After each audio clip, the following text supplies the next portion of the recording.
So hello and welcome to my YouTube channel.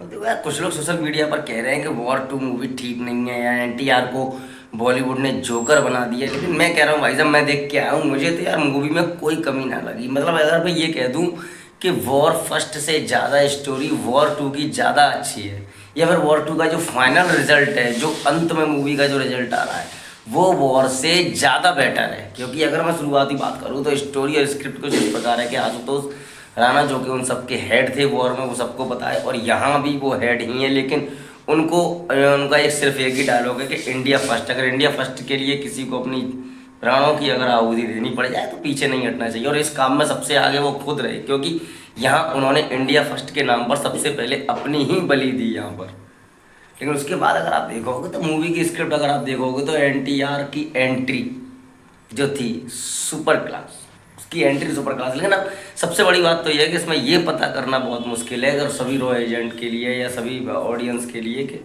कि आखिर villain कौन है। मतलब एक तरफ ये है कि जो कबीर हैं यानी कि ऋतिक रोशन, वो मूवी में सबके लिए गद्दार साबित हुए थे।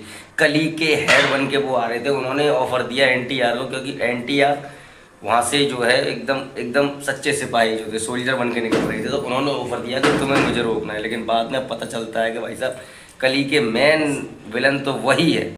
लेकिन जब उन दोनों की जो फाइट होती है, जो एयरप्लेन के ऊपर जो फाइट सीन है ना भाई साहब, पहली बात तो ये है कि ज़बरदस्त सीन है बिल्कुल मूवी का। मतलब जिस तरीके से बीएफएक्स का यूज हुआ है इस मूवी, देखो स्पाई यूनिवर्स की मूवी में सबसे ज़्यादा क्या है कि बीएफएक्स का यूज बढ़िया ढंग से अगर हो जाए ना तो लोगों को मूवी एंटरटेनिंग लगती है, मूवी एक ठीक लगती है बिल्कुल। तो बीएफएक्स का यूज इसमें मेरे हिसाब से मुझे तो बहुत अच्छे लगे भाई साहब बीएफएक्स। जिस तरीके से प्लेन के ऊपर जो फाइट हुई है, या फिर जिस तरीके से वो ट्रेन वाला सीन है, यदि आप लोगों ने मूवी देख ली तो ट्रेन वाला सीन अगर देखा होगा, जिसमें ऋतिक रोशन ने, मतलब जो बानी कपूर की जो बेटी है, जिसको बेटी माना है, तो वो गाड़ी में अपने जब होते हैं तो ट्रेन वाला जो सीन होता है वो नीचे लटक जाती है, वो गिरने का वहाँ डर होता है। तो एनटीआर की जो वहाँ पर एंट्री होती है, ऐसा लगता है ऋतिक रोशन को मारने के लिए एंट्री हुई, लेकिन नहीं, वो सिर्फ उस बेटी को बचाने के लिए वहाँ आते हैं और छोड़ के चले जाते हैं। मतलब एक कमाल का सस्पेंस, इतना भरपूर सस्पेंस इस मूवी में भाई साहब जिसका कोई जवाब नहीं है। अगर सस्पेंस की बात करूँ, शुरू से एंड तक सस्पेंस ही सस्पेंस है। आपको ये पता कर पाना बहुत मुश्किल रहेगा कि मूवी का विलन कौन है,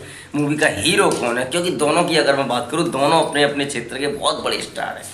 NTR south Indian big star, Hrithik Roshan Bollywood big star. तो और मेकर्स ने इस चीज़ का काफ़ी ज़्यादा ध्यान रखा है कि दोनों में से किसी एक को भी कम नहीं आंका जाए, तो दोनों में से किसी को कम नहीं आंका गया है। बराबर फाइट सीन दोनों के बिल्कुल ज़बरदस्त है। हाँ, सिर्फ इतना है कि ऋतिक रोशन की एंट्री शुरुआत में हो जाती है, क्या एंट्री हुई है भाई साहब, वो भेड़िए को लेकर जो एंट्री हुई है ऋतिक रोशन की ना, मज़ा आ जाएगा भाई साहब। उसी सीन में आपका आधा पैसा वसूल है मूवी का।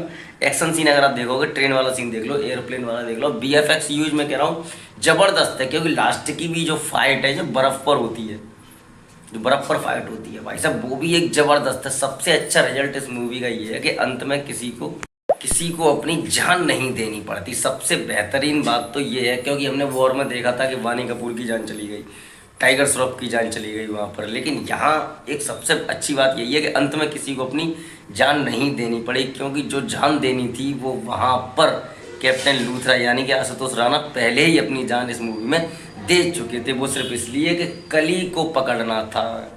एक कमाल का लॉजिक लेके आई है भाई साहब ये मेकर्स जो है इस मूवी के। कली को पकड़ना था, कली जो कि पूरे इंडिया को, बांग्लादेश को, पाकिस्तान, रसिया, चाइना, म्यांमार, इन सबको हैंडल करते हैं कि वहाँ रॉ एजेंट से गद्दारी करवाना या वहाँ के पीएम को मारना या सीएम को मारना, तो वो चीज़ हैंडल करते हैं। तो उसमें ये चीज़ एक दिखाई है कि अंत में सब कुछ ठीक हो जाता है। एनटीआर जो कि गद्दारी कर रहे थे, जो कली के साथ मिले हुए थे, लेकिन अंत में एनटीआर को ऑलमोस्ट ऋतिक रोशन ने जान से मार दिया था, लेकिन उनकी जान फिर बचाई उन्होंने कि कली को ढूंढने में हमारी मदद करो, क्योंकि कली को सिर्फ और सिर्फ एनटीआर ने ही फेस टू फेस देखा था और किसी ने पूरी मूवी में नहीं देखा। तो अंत में वो उनके साथ जाते हैं, सारे कली को मारते हैं और पीएम को भी सेफ बचाते हैं। तो मतलब आप देखो लॉजिक, जो डेड बॉडी थी, जो मिनिस्टर की डेड बॉडी, उसी के अंदर ही बॉम्ब मतलब फिट कर दिया गया। कितना बचाओगे पीएम को? जिस प्लेन में डेड बॉडी लेके आ रहे थे उसी प्लेन में डेड बॉडी रखी थी और डेड बॉडी के अंदर बॉम्ब।